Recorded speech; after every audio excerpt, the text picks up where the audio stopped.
अस्सलामु अलैकुम वरहमतुल्लाहि वबरकातुहू।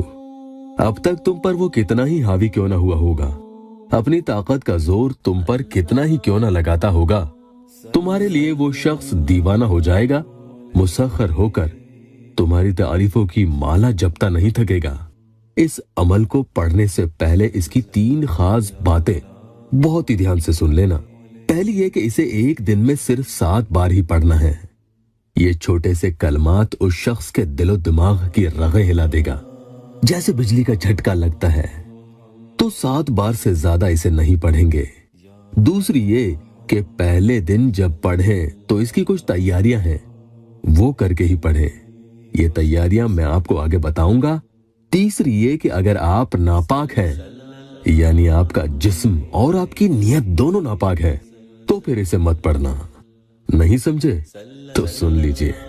जिस्म की नापाकी तो आप समझ ही गए होंगे। नियत की नापाकी का मतलब, अगर नियत में खोट है और हराम काम करना चाहते हैं, इसलिए ये अमल पढ़ रहे हैं, तो ये गलती भूल कर भी मत करना। सिर्फ और सिर्फ निकाह की ख्वाहिश पूरी करना चाहते हैं तो ही इसे पढ़ेंगे, और इस ख्वाहिश में हराम से दूर रहना, जिना के करीब भी ना जाना। पढ़ने से पहले ये ध्यान रख लें कि जगह तन्हा हो, वहां ज्यादा कोई शोर ना आता हो, क्योंकि पढ़ते वक्त आपकी पूरी तवज्जो अमल में चाहिए। अकेले बैठे जानमाज पर पढ़ें, वक्त की कोई कैद नहीं है, जब चाहे पढ़ लें, लेकिन नापाकी में नहीं पढ़ें। आपके कपड़े पाक साफ हो, आप वुजू में हो, फिर देखिए कैसे उस शख्स का दिल आपके लिए बेचैन हो उठेगा, उसका कलीजा फड़फड़ाने लगेगा। इन कुरानी आयत की ऐसी तासीर है कि इधर तो आप इन्हें पढ़ोगे, उधर वो आपके काबू में होने लगेगा। किसी को भी अपनी जायज बात मनवाने के लिए भी आप इसे पढ़ सकते हैं, जिसमें उसका कोई नुकसान न हो। बस जैसे अपने माँ बाप को शादी के लिए अगर राजी करना हो तो इसे पढ़ लें। एक भाई सुहेल खान साहब को यह अमल अभी पिछले ही महीने फरवरी में बताया था। उनकी महबूबा उनसे दूर हो चुकी थी, कोई तीसरा शख्स उनके दरमियान आ चुका था। सुहेल भाई लिखते हैं कि इमरान भाई, मैंने ये अमल एक ही दिन सिर्फ 7 ही बार पढ़ा था, लेकिन कुछ भी नहीं हुआ। मैंने दूसरे दिन भी जोहर में करने की हिम्मत की, दूसरे दिन अभी शाम भी नहीं हुई थी कि जिस लड़की से मैंने निकाह के ख्वाब देखे थे, जिसने मुझे छोड़ दिया और ब्लॉक कर दिया था, और इस बात को तकरीबन 1 महीना हो गया है, उसने खुद मुझे कॉल करके माफी तलाफी की और कुछ वक्त मांगा और कहा कि जिस दिन आपकी नौकरी लग जाए उसी दिन मेरे घर रिश्ता लेकर आ जाना। मैंने आपसे शादी करने की बात अपनी अम्मी को बता दी है। अम्मी ने भी यही शर्त रखी है कि तेरे अब्बू को मैं मना लूंगी, लेकिन पहले उसकी नौकरी तो हो।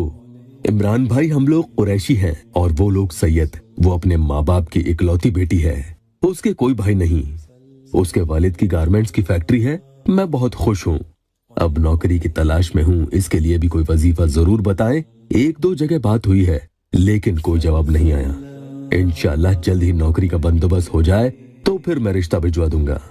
मेरे घर वाले भी राजी हो चुके हैं। समझ नहीं आ रहा सब लोग खुद ब खुद कैसे मान गए। अल्लाह का बड़ा एहसान है। मेरे प्यारों, चलिए अब वो अमल भी देख लेते हैं।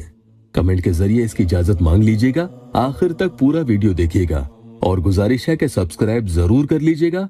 या हाफिजो या हफीजो या नासिरो या नसीरो, इय्याका नअबुदु व इय्याका नस्तईन। इन्हें पढ़ने से पहले जिसे मुसख्खर करना चाहते हैं उनका तसव्वुर कर लें। जब उनकी शक्ल अच्छे से आपको नजर आ जाए तो सिर्फ और सिर्फ 7 बार ये कलमात आपको पढ़ लेने हैं। इनके अव्वल आखिर में 11-11 मर्तबा कोई भी दुरूद शरीफ जरूर पढ़ लीजिएगा और फिर तसव्वुर करते हुए उनकी शक्ल पर एक बार दम कर दें। अगर आप उनके सामने जाकर दम करना चाहते हैं तो भी कर सकते हैं। अब आगे ध्यान से सुन लीजिएगा कि इसे एक दिन में 7 ही बार पढ़ना है, और अगर आप 7 से ज्यादा बार पढ़ना चाहते हैं, यानी 8, 9 या 10 मर्तबा, जी नहीं, तो फिर आप इसे फिर से उतनी ही बार दुरूद शरीफ पढ़कर 7 ही बार पढ़ेंगे। यानी जितनी बार पढ़ेंगे 7-7 बार ही करके पढ़ना है। दूसरे दिन भी पढ़ना चाहते हैं तो भी यही उसूल है।